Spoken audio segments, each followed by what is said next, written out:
The rain fell in sheets against the windshield as Mark pulled into the unfamiliar driveway, his daughter Emily asleep in the back seat.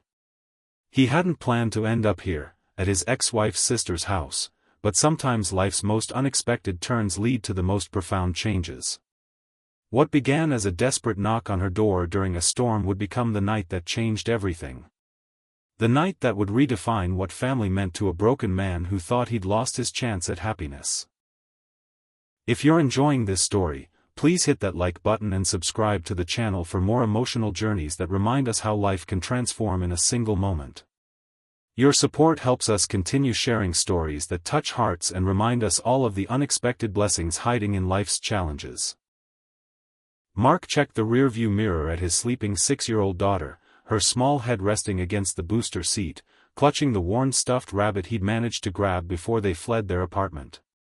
The eviction notice had come 3 days earlier, another casualty of his layoff from the construction company. He'd been too ashamed to tell anyone, hoping for a miracle that never came. The final warning had been taped to their door that morning, and by afternoon, their belongings sat in boxes on the curb, most of which he'd had to leave behind. The windshield wipers fought a losing battle against the downpour as thunder cracked overhead. Emily stirred slightly but didn't wake. She'd cried earlier, confused about why they were packing their things, why her bed was being dismantled. Mark had tried to explain in terms a 6-year-old might understand. That they needed a new adventure, a fresh start, but the quiver in his voice betrayed him. Children always know when adults are afraid. His phone's GPS directed him to his ex-wife Caitlin's house, though he dreaded the conversation. They'd divorced 2 years ago after 8 years of marriage that had slowly unraveled thread by thread. While they maintained civility for Emily's sake, pride had kept him from revealing how desperate things had become. Each child support payment had been made on time, each weekend visit fulfilled with forced cheerfulness, all while his bank account dwindled and job rejections accumulated. But tonight, with nowhere else to go and a storm raging, Emily's well-being had to come before his ego. He'd swallow his pride, ask Caitlin if Emily could stay with her until he found his footing. The thought of his daughter sleeping in their car for even one night was unbearable. When he pulled up to the address, confusion set in. This wasn't Caitlin's house, it was larger, with a wraparound porch and warm lights glowing from within. Checking his phone again, he realized he'd entered the wrong address. This was her sister Olivia's place, the sister-in-law he'd barely spoken to since the divorce. In fact, even during his marriage, Olivia had been somewhat of a mystery, always polite but distant at family gatherings.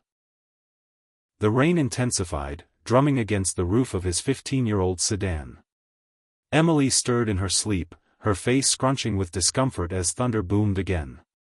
Mark made a split-second decision. He'd just asked to use Olivia's phone to call Caitlin. One quick knock, that's all. Then they'd be on their way to where they were supposed to go. Carefully lifting Emily from her seat, he shielded her from the downpour with his jacket and rushed to the front door. His knock was tentative, almost apologetic. He counted the seconds, wondering if she was home, if she'd even recognize him, if this was a terrible mistake. The door swung open, revealing Olivia, her dark hair pulled into a messy bun, wearing sweatpants and an oversized sweater that hung off one shoulder. Her eyes, a deep brown he'd never really noticed before, widened at the sight of them. "Mark? Emily? What are you?" "I'm sorry to bother you," he interrupted, rainwater dripping from his hair onto his shoulders. "I was trying to reach Caitlin, but I got the address wrong. Could I use your phone? Mine died." The lie came easily, his phone wasn't dead, but admitting he'd made a mistake felt like one vulnerability too many.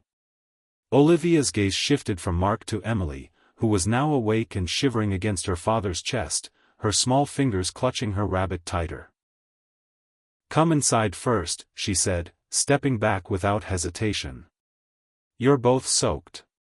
Mark hesitated but stepped into the warm foyer.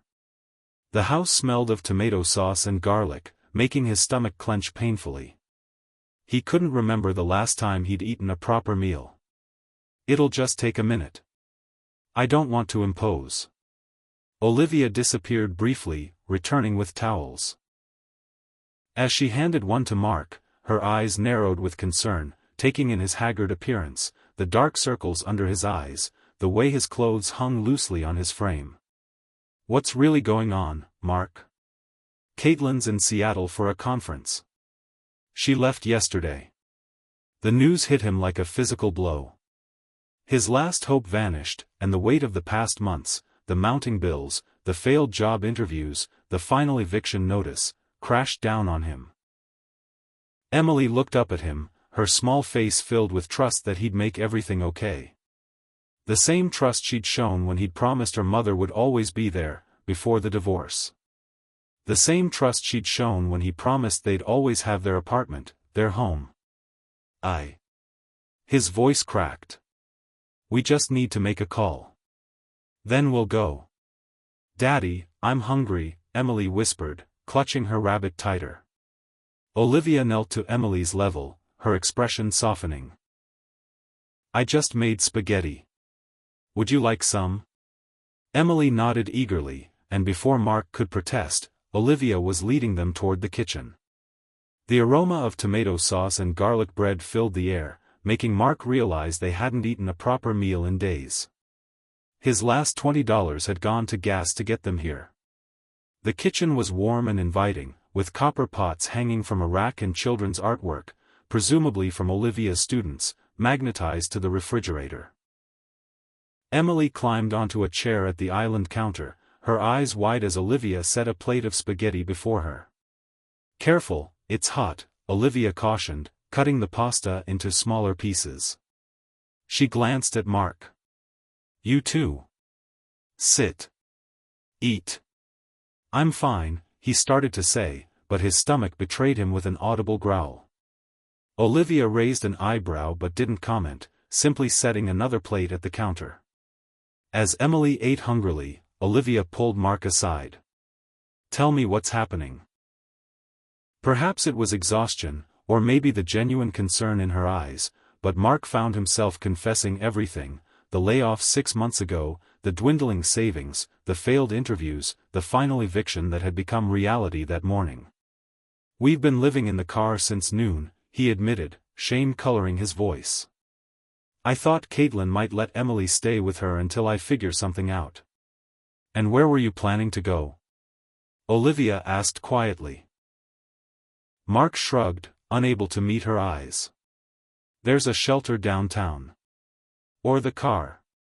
I'd have figured something out. Olivia was quiet for a long moment, then walked to the front door. Mark's heart sank, assuming she was showing them out. Instead, she closed the door firmly and turned to face him. Close the door. Stay the night, she said simply. Olivia, I can't. You can and you will, she interrupted.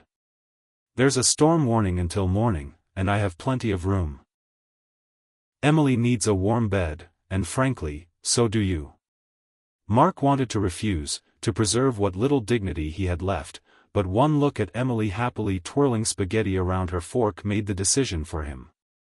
Just for tonight, he conceded. Thank you. That night stretched into a weekend, then a week. Olivia's guest room became their temporary sanctuary while Mark applied for jobs during the day. He'd never really known Olivia during his marriage to Caitlin. She'd been the quiet sister who kept to herself at family gatherings, the one who sent thoughtful birthday gifts to Emily but rarely attended the parties. Now, he discovered she was a high school art teacher with a dry sense of humor and infinite patience for Emily's endless questions. She lived alone in the house she'd inherited from their grandmother, a place filled with books and art and comfortable silence. Why did you and Aunt Caitlin never talk much? Mark asked one evening after Emily had gone to bed. They sat on opposite ends of her comfortable sofa, mugs of tea in hand, the remnants of a board game they'd played with Emily still on the coffee table. Olivia's hand stilled over the mug she was preparing. We're very different people. Caitlin always knew exactly what she wanted, the perfect career, the perfect life. I was the messy one, the dreamer. She smiled faintly. She thought I judged her choices. I thought she judged mine. And did you? Judge her choices? No, Olivia said softly. I envied them. The certainty. The clarity. She paused, tracing the rim of her mug with her finger. Even her marriage to you. It seemed so purposeful. Mark laughed without humor. That purposefulness became our downfall. Everything was scheduled, planned. When real life intervened, when I lost my first job and things got hard, we didn't know how to adapt together. What happened? Olivia asked, then quickly added, if you don't mind talking about it. Mark sighed, leaning back against the cushions. I was in management at a larger construction firm. When the economy took a hit, I was laid off. Caitlin, she couldn't understand why I couldn't just find another management position right away. She'd never experienced rejection in her career. Every step had been upward. And yours wasn't? I took a lower-paying job. It was honest work, but not what she'd signed up for. Our lifestyle had to change. She resented it. I resented her resentment. He shrugged. Death by 1,000 cuts. Olivia nodded, understanding in her eyes. Life rarely follows our plans. No, Mark agreed, thinking of how he'd never planned to be sitting in his ex-wife's sister's kitchen, feeling more at peace than he had in months. It doesn't. Days turned into weeks. Mark found temporary work through a day labor program. Not ideal, but it put some money in his pocket. Each evening, he'd return to Olivia's house, where Emily would excitedly show him the art projects they'd worked on or the cookies they'd baked. His daughter was thriving in this unexpected arrangement, her nightmares about the eviction fading, replaced by stories about the birds that visited Olivia's garden or the new painting techniques she was learning. You don't have to watch her every day, Mark said one morning as he prepared to leave for work. I could look into daycare options. Olivia looked up from where she was helping Emily with her breakfast. School's out for summer. I'm home anyway. Besides, she smiled at Emily, we're having fun, aren't we? Emily nodded enthusiastically, her mouth full of cereal. Still, Mark insisted, you've done more than enough. I can't keep imposing. Olivia's expression grew serious. Is that what you think this is? An imposition? What else would you call it? You've given up your guest room, your privacy, your time. My choice, she interrupted. All of it. My choice. Mark didn't know how to respond to that. In his experience, kindness always came with expectations, with a price tag. Caitlin's family had helped them when they were first married, but the assistance came with opinions about how they should live, what decisions they should make. This unconditional support from Olivia was unfamiliar territory. When Caitlin returned from Seattle and learned of the situation, her reaction surprised Mark. Instead of the awkwardness he expected, she was supportive, even relieved that Emily was safe and settled. I should have realized things were this bad, she said during their first conversation after her return. They sat at a coffee shop, neutral territory. You never said anything. Would it have mattered? Mark asked, more curious than bitter. Caitlin considered this. I don't know. Maybe not in the way you needed. She stirred her latte absently. We weren't good at helping each other, were we? No, Mark agreed. We weren't. Olivia's different, Caitlin said after a pause. She's always seen people, really seen them. I used to think it made her naive.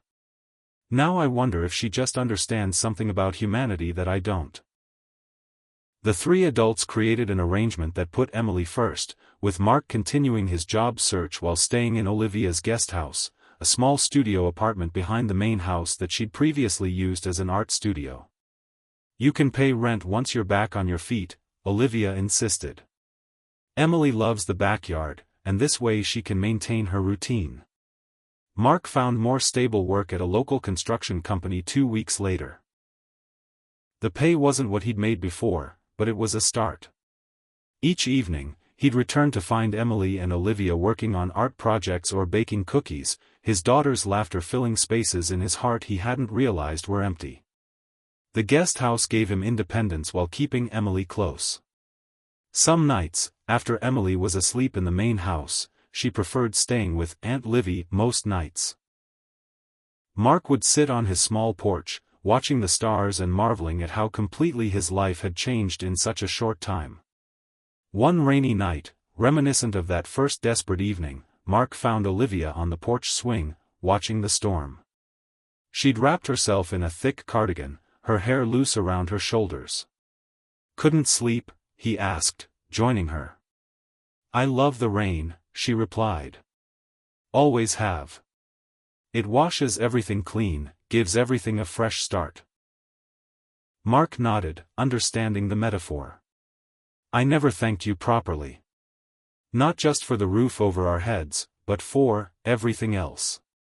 "You don't need to thank me." "I do," he insisted. "You saw us at our worst and still opened your door. That night, when you told me to stay, you saved us." Olivia turned to him, her expression serious. "Maybe you saved me too." "How's that?" "My life was quiet. Orderly. Safe." She looked out at the rain again. But something was missing. "Then you and Emily crashed into it, all chaos and uncertainty and needs, and suddenly everything felt alive." The realization of what was happening between them had been gradual, a slow-building awareness that had grown alongside their daily interactions. The way her smile made his heart race. How he found reasons to be in the same room with her. The conversations that stretched late into the night after Emily was asleep.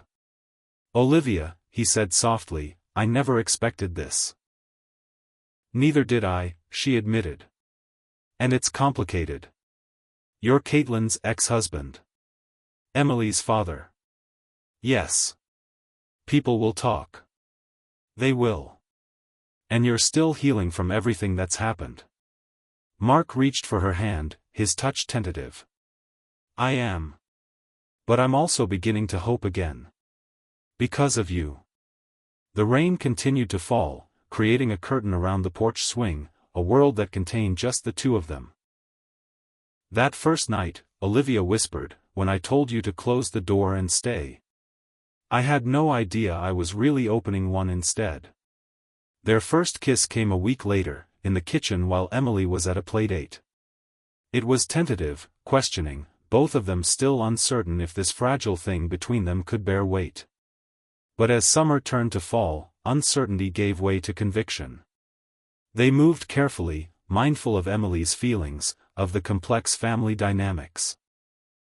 To Mark's surprise, Emily embraced the changing relationship with the adaptability only children possess.